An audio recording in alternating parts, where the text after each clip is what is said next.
Hey, hello, hello, hello, how do you do? Yo guys, so welcome again for this learning video, and right now our topic is all about extension in the Philippines setting. So take some drinks while listening to these discussions or watching for these discussions, because it will take us maybe for 20 minutes of video. And also have some pen so that you can take note or can jot down uh, different informations or most salient points during our discussion, no sorry reading, I mean, for this topic. So I think we are all ready, so let's dive in, guys. In 1, 2, 3, Taran! Taran! So, sometime during the 333 years colonization of the Philippines by Spain, from 1521 to 1854, the Spanish missionaries established the model farms or the Granjas Modelos, which were later turned into settlement farm schools.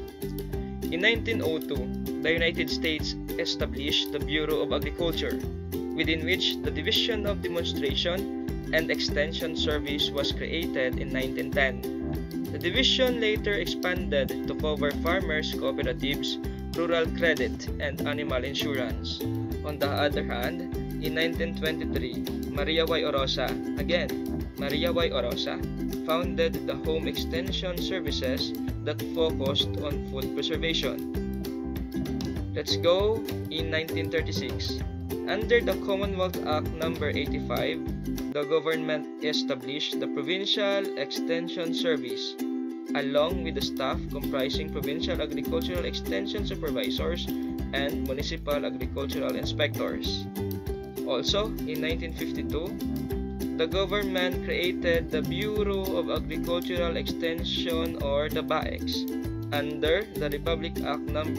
680, which integrated agricultural extension services of the Department of Agriculture and Natural Resources. In 1967, under the Republic Act No. 5185, known as the Decentralization Act, followed by the Executive Order No. 128 the next year, the responsibility for delivering agricultural extension services was handed over to the local government. So since early 1990s, after the decentralization and when the BAEX was devolved and the responsibilities for extension were given to the local government units, or the LGU, the Public Extension Service has been seriously weakened. Presently, the Philippines has a pluralistic pattern of extension. Pluralistic by means that the service providers include central government, local governments, academic institutions, NGOs, and private companies. For the next slide, we're going to discuss about the different happenings on the different terms of our presidents in the history. For example, for the Commonwealth period, during the term of Manuel A. Quezon, the establishment of the Division of Soil was happened.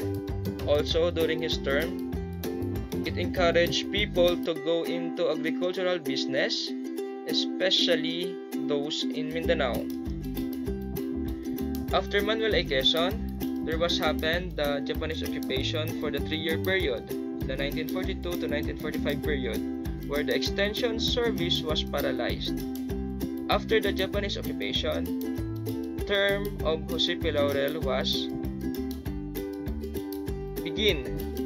It was called the period of the Rude Awakening.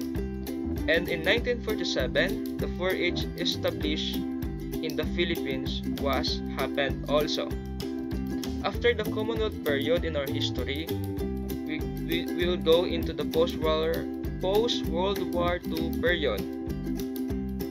Post-World War II period, which the term of Manuel A. Rojas was the first to establish the Rehabilitation Finance Corporation or the Development Bank of the Philippines right now in order to support the development of the agriculture sector. Also, during the post-World War II period, the term of Elpidio Quirino, which he made the rice industry the first commodity sector to have an integrated national planning. Also during his term, in July 16, 1952, the Congress enacted RA number 680, which established the Bureau of Agricultural Extension or BAEX. It is responsible for all extension activities of the Department of Agriculture and Natural Resources. Also, during the term of Ramon Magsaysay, in 1954, the BAEX was made a mere cooperator in the Philippine National Community Development Program. Also, the Philippines has become the member of the United Nations Food and Agriculture Organization. Under the term of Ramon Magsaysay is also notable that the creation of the Rice and Corn Coordinating Council, which is the forerunner of the National Food and Agriculture Council or NFAC, which is now National Agricultural and Fishery Council or NAFC. Also, during the term of Carlos Garcia, which he introduced the Filipino First policy. This encouraged the people to patronize Philippine-made products and to promote Filipino labor. The term of Diosdado Macapagal. In 1963, the Republic Act No. 3844 of the Agricultural Land Reform Code was signed into law and BAEX was renamed Agricultural Productivity Commission or the APC. Diosdado Macapagal also issued EO No. 62, which created the Rice and Corn Authority.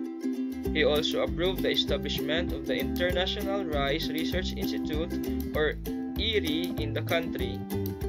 Here we go. During the martial law in the New Society period under President Ferdinand Marcos. On May 2, 1973, the Masagana 99 program was implemented. Then, the Department of Agriculture and Natural Resources was reorganized into two departments, the Ministry of Agriculture and the Ministry of Natural Resources.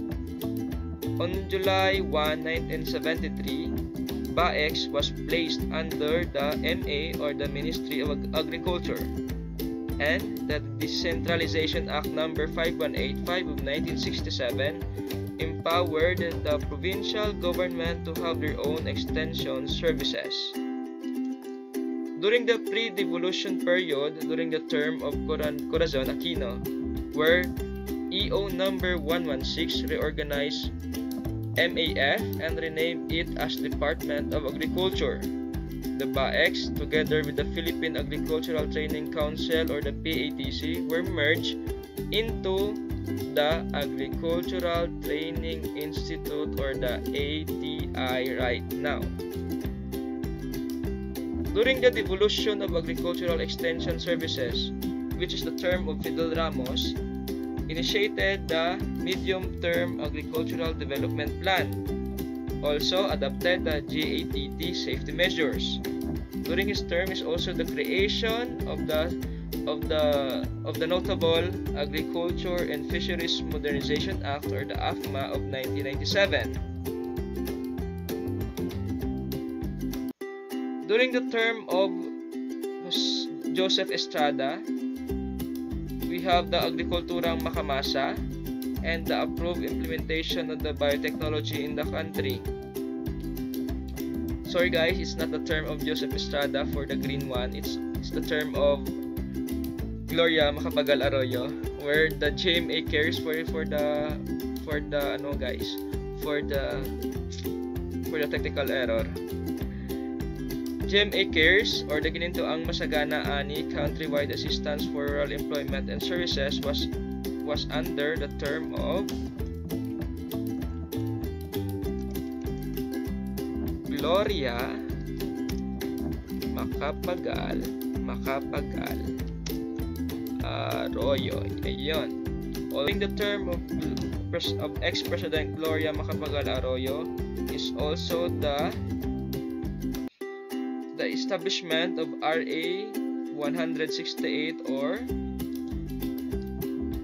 the Organic Agriculture Act of 2010, which provides for the development and promotion of organic agriculture in the country through comprehensive program executed by National Organic Agricultural Program or the NOAP. Lastly, during the term of Simeon Benigno III Aquino, we have during his term, one of the notable happenings was the formulation of RA 10848 or an act further extending the period of the implementation of the Agricultural Competitiveness Enhancement Fund or the ACEF. So here we come for the major institutions providing extension or advisory services in the Philippines. Number 1, we have the Department of Agriculture. The Department of Agriculture is headed by the Secretary of Agriculture, which the Department of Agriculture is the national level institution that is responsible for agricultural and fisheries extension. Under this department, it has also several undersecretaries heading various departments, and one of them is the Undersecretary for Extension and Local Government Unit Support and Infrastructure, who has, among other offices, which the Agricultural Training Institute directly under him or her to handle agricultural and fisheries extension.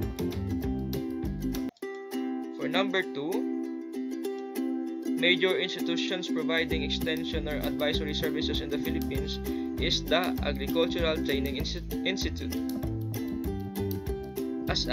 As the extension and training arm of the Department of Agriculture, the ATI performs its mandate as an apex agency or the head agency for a unified and efficient agriculture and fisheries extension services.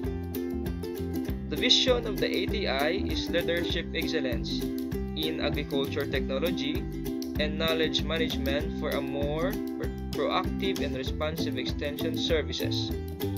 The ATI's mission is also to coordinate diversified agricultural extension delivery systems for the local government sector and other stakeholders to facilitate the flow of information on technology and other services such as fund management, network establishment, and systems for standardization and certification of extension providers that can empower the farmers and fisherfolk to become more globally competitive. Next, for the major institutions providing extension and advisory services in the Philippines is the Local Government Unit or the LGU. So under the Republic Act number 7160, also known as the Local Government Code of the Philippines, the municipal governments have been given powers to provide agricultural and fishery extension services according to the Act Section 1722. Furthermore, Section 25.b of the Article 1 states that national agencies and offices with project implementation functions shall coordinate with LGUs concerned in the discharge of these functions. These LGUs are to be involved both in the planning and implementation of national projects. Also, one of the major institutions providing extension advisory services in the Philippines is the state universities and colleges. So, the faculty members of the state universities and colleges supposedly or shall involve in research, teaching, and extension following the pattern of the land-grant colleges in the USA. So that's it. Next, major institutions is the non-public institutions. We have actually as follow. Number 1 is private sector. There are no established private extension services in the Philippines. However, the agribusiness companies have been undertaking certain types of extension activities purely in the interest of promoting their products, such as farm inputs and services, such as export and import of agricultural items. Two examples of such private companies are the Tagum Agricultural Development Company Incorporated and Victory Global Full Harvest Fertilizer Philippines. Next, non-public institutions are the private universities. There are several private universities in the Philippines that offer programs and courses in agricultural disciplines and involve in extension also. The next is the farm-based associations, cooperatives, and societies. A large number of farmers-based associations exist in the Philippines which provide a variety of services to their members, including input purchase, extension advice, marketing, export, certification, and so on and so forth. Also, under the non-public institutions is the non-governmental organizations. There are a large number of local NGOs in the Philippines involved in a variety of development activities like rural community development, covering agricultural aspects including extension. So, here are examples of the few NGOs with particular relevance for extension that takes place in our country. Number 1, the Mindanao Baptist Rural Life Center. I think they are involved in the SOLS, in the sustainability, just research in the internet or in another resources. Also, the Negros Island Sustainable Agriculture and Rural Development. We have the Foundation Center for Agriculture in the Rural Development Incorporated. Number 4, Infanta Integrated Community Development Assistance. Palawan Center for Appropriate Rural Technology. Agri-Aqua Development Coalition in Mindanao. Organic Certification Center of the Philippines. And Japan Agricultural Exchange Council, which is a Japanese NGO with office in the Philippines. So actually, they made a significant impact on the extension, on agricultural extension here in the Philippines. So if you have time, please do the research of the different extension impacts that they do in the Philippine agriculture. So, we are now finished the major institutions providing extension or advisory services in the Philippines. We'll go now to the different intermediaries and information and communication technology or ICT for agriculture and extension. So, we have here number 1, the E-Extension Program for Agricultural Training Center. The E-Extension Program, which is operated sometimes in collaboration with other relevant public or private institutions, comprise the following 3 components. The e-learning. Actually, this e-learning is, you can access it in the portal of the Agricultural Training Institute, that it offers 3 kinds of courses: the online. Next, we have the offline for the areas without connectivity, or the blended, the enhanced through face-to-face interaction or field activities.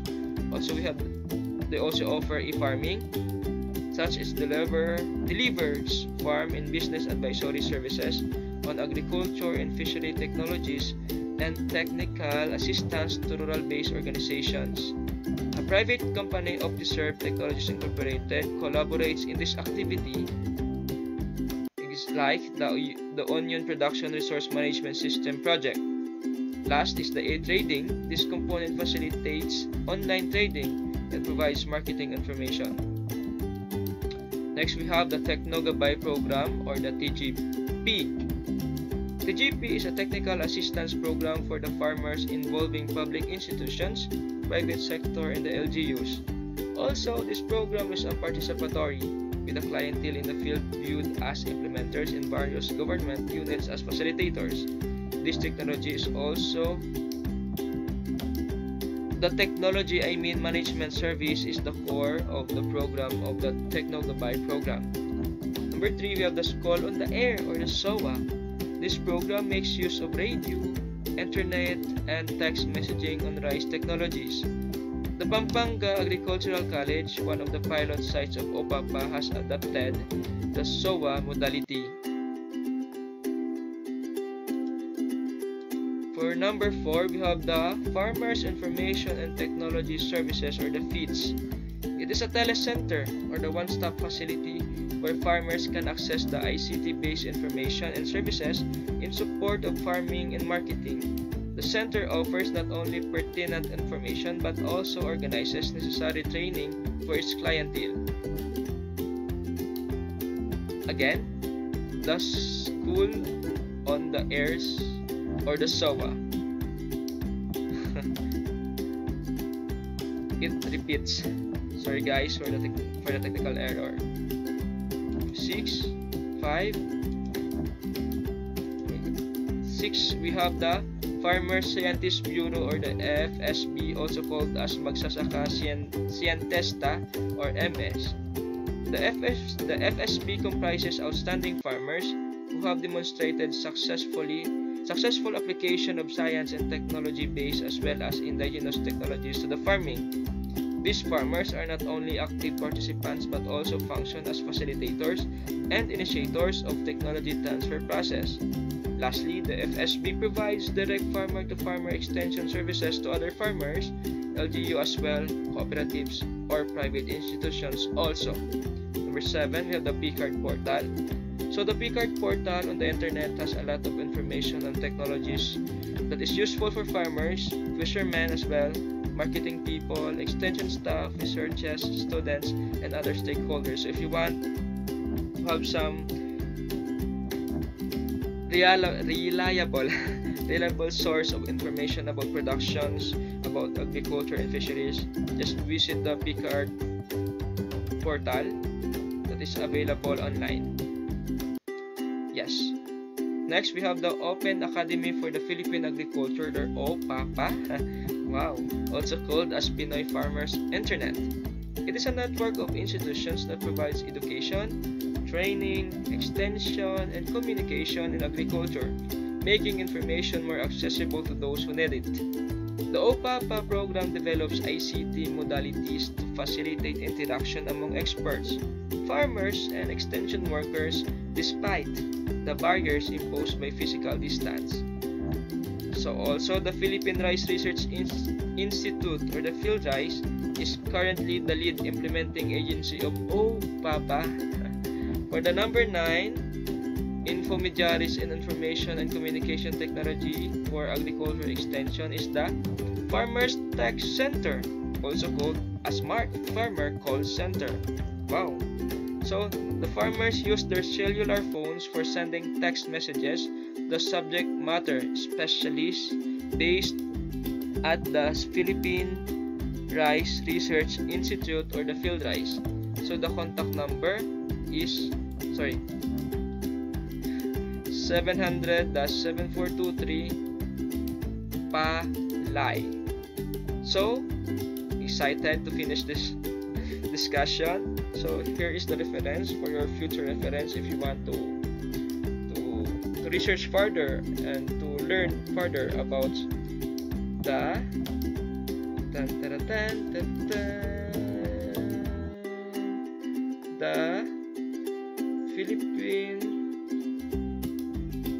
extension in the Philippine setting. So that's for this time, guys, tips, and hope to see you soon on the next video I'm going to upload in my YouTube channel.